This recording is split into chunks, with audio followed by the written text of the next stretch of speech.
Gene, so good to see you. How are you, my friend? Good. We got on the phone a week or so ago and started talking, and I think it was 30 minutes before we mentioned Elvis, because I was bringing up all these different things that you had worked on. But we're here to talk about the '68 special, and tell me about how you got the job. Steve Bender's kind of the guy that gets hired as the director. When did you jump on the train, as we talked about? We did, Elvis was the... Hold that up just a little. Elvis was Elvis was the third show we did together as a group. So everyone who did the show knew each other very well and liked each other. And so we had no trouble talking to one another whenever we had to. It was very enjoyable to work on. Now for you, in this, Chris is dealing with Colonel and Elvis.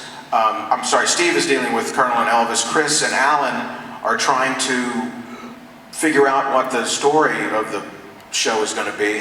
What is the process of an art director? Well, the process, I did most of my things through Steve. Steve would have the meetings with the writers, you know, and so on and so forth. And then he would come to me and tell me what they would like and what they thought. And then it was my decision on how I did those things. Okay. Many times they would say, like for instance, when we were doing the '80s, the '80 Elvises, they wanted me to watch Jailhouse Rock because obviously it was done similar. Yeah. But I never watched it, and I said, I'm not going to watch it. They said, well, why? Why not watch it? And I said, because it's been done. And I didn't want to watch something that had already been done because I thought it was, like Elvis in many ways, I didn't want to copy anybody else. Yeah. Let's, Gene, you've got right down here. Let's see that first photo we have, which is a shot of Gene on the right, and on the left, that's the lighting director, John Frschetti, right? Oh, to have those days back. Yeah. This photo shows one morning when Elvis showed up in the studio early in the morning, and to our surprise, he was standing over in the corner. I hadn't met him before because I didn't go to any of those meetings with him. And I thought, well, maybe I better go over and talk, you know, explain who I was and so on and so forth, and talk to him, because he seemed to want to talk to people, but he was just standing there. So John and I both went over, introduced ourselves to him, and started talking. And I realized at that time he was very conscious of both these scenes that we were doing involved a lot of dancing. The choreography had to surround him, and I think he was very conscious of knowing how that was going to occur and what it entailed and everything. And we tried to explain to him as much as we knew, because a lot of times these shows happen so fast that you really never get a chance to see all the rehearsals. And that's the way, you know, television is, and you realize that's why it's so important to have a bunch of group of people who are wonderful, because they're the ones who tell you what's going on. Right. Otherwise, there's so many people involved in it that you don't get a chance to hear everything. Yeah. And with us, we were so good with each other that everybody heard everything. So it was a great way to work, and the best way to work, because if you don't have that kind of adherence on a television show, the show never turns out any good. Yeah. Let's take a look. Go to this next slide. Here's what we know about the guys in the guitar boxes. That's the image that we had at home. And you told me an interesting story about walking by one day and seeing the choreographer working with the Elvis guitar players. Yeah, we had not seen the rehearsals of this particular scene, because you're talking about 80 people and at that time I think they were being paid $50 an hour to work or whatever it was. And so hiring 80 people for the duration of the show would cost a lot of money, and almost impossible. So instead of doing that, they were hired, right the day before we did the show, and the choreographer had to choreograph them all and things like that. But prior to that, we decided that this structure that was built, we had to chain it off to the ceiling so that it would be stable, because we didn't, there was so many people on it. And if you look at it, there's no big X's in the back of each thing, or nothing going triangular across it, which means there's no bracing that way. It's braced up and down, and it's now, and we're talking something 24 foot high and 60 foot wide. Wow. And 80 fellas in it. Well, anyway, when we finally saw the rehearsal and everything, we had already changed it off, but when we saw the rehearsal, we realized 80 people moving in one direction was not a good idea. And so we had to take everybody off of it, put them on the stage again, and the choreographer had to re-choreograph the whole scene. It had never been finished. Yeah, it would have been part of TV history. He told me that we were talking about it, and I said, it reminds me of what I read, that when soldiers are marching, when they get to a bridge, they get out of step, because soldiers marching across a bridge could bring it down, just that rhythmic pounding. What gets me about that image of the guitar players and Elvis is how it started. And you gave us some imagery of your sketches, of your concept of what you wanted it to look like. So we all know what it looked like there with Elvis and all the guitar players, but here was what was in his mind. Take a look at this sketch. That's what he saw. And I love this at the bottom. So the show, as Alan has told us, is morphing as they're looking at it, as they're producing it. At this time, you must have envisioned this as the closing of the show. Well, the problem, it was really 4 sets in one. Yeah. That was used to support the Elvis letters.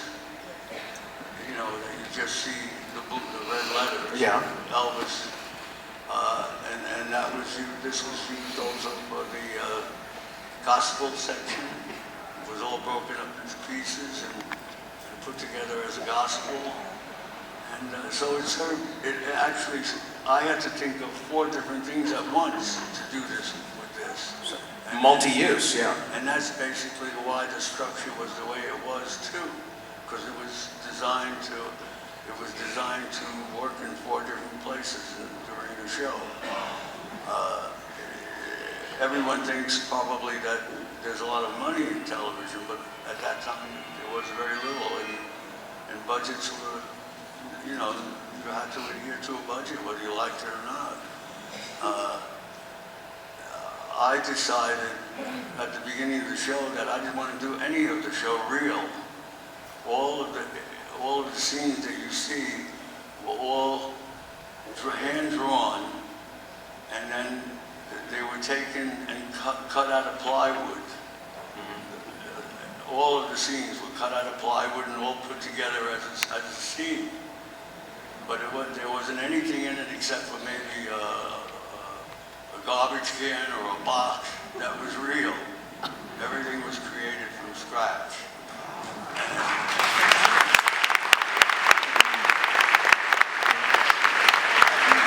And fortunately, today, with the enhancement and with the job that these people have done here, it's wonderful because it made it much better than it was in '68. Yeah. I asked Alan about this, did you get any feeling, being around Elvis, that there was as much pressure on him as there must have been, and where he was in his career, and how important this special was to the next phase? Well, I didn't really feel that, but I did during that opening, the opening thing when he came with when we didn't have an audience. Yeah.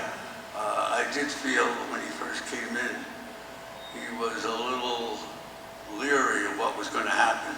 And that's the first time I saw him, other than when he was doing the peer thing and those things, which he was, obviously something was going on mentally. He never mentioned it, he never acted.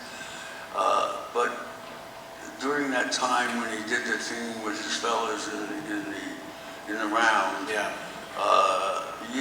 you could see in the beginning when he walked in that something, he wasn't sure how that was. That was his first time in front of people. Yeah. In like 8 years, an audience, you know, and all that time. It was, but you could see the change in him. Yeah, as soon as it, Now, yeah. once you realized that all those gals, the young gals that were around him, were very attentive. Yeah. Well, tell me about that set. That would turn anybody on. Well, yeah. Look right here. Look right here. That's my request. I put that whole row together right there. Tell me about that set. I've always called it like almost like a boxing ring with no ropes. Was that your design? It was designed for that reason. It was because Elvis was the kind of person who kind of pranced around when he sang. He moved. Yeah. So we decided that, I don't know who decided it. I can't remember that. But we decided it would be nice to have it in the middle of an audience with an arena of his own that he could kind of prance around. Because we felt like, well, it almost looked like having a caged animal with no cage. Yeah, exactly. Dangerous. Yeah. Dangerous. Oh. And that's how we thought about it. Well, that was a pretty good choice. Because everybody on the show had the same thought in mind, that all they wanted to do was to have him back with a live audience. You know, because we knew that was the whole thing that was missing from his life at that point. That's how important that was for that next phase. We didn't even know how he thought about that. At least I didn't, because the producers and the writers knew, because they had more of a contact with him. But it was very important to him. You guys shot in June, July of '68. The special comes on in December. And by July of '69, he's opening in Vegas, back in front of a live audience. This is kind of the beginning of the lighting of the rocket. Let's take a look. There's another comment you had. Now, this next image, of course, from the closing of the show, and it's a combination of the song that he sings, the outfit that he's wearing, but one of the most iconic sets ever, standing in front of your own name. Well, the funny part about this is that I had worked as an assistant art director on Judy Garland's show in 19. In fact, that's why I originally moved to California, and one of the suggestions, I don't know where it came from, was, maybe we should do his name and lights. Well, it was a great suggestion, except I really wanted to think of how to do it so it would look masculine, other than what Judy has. And so that's how the red and the lights came along, and the fact that it was that big and that. Anybody else in front, I must tell you, anybody else in front of that set would look foolish.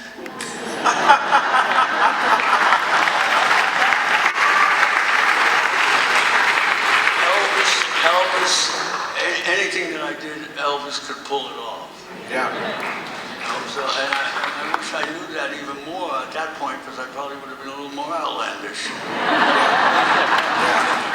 Well, you have created one of the great specials in the look and the feel of the art direction, and I don't know if you can see it on stage during the tribute artist events. They have the Elvis letters.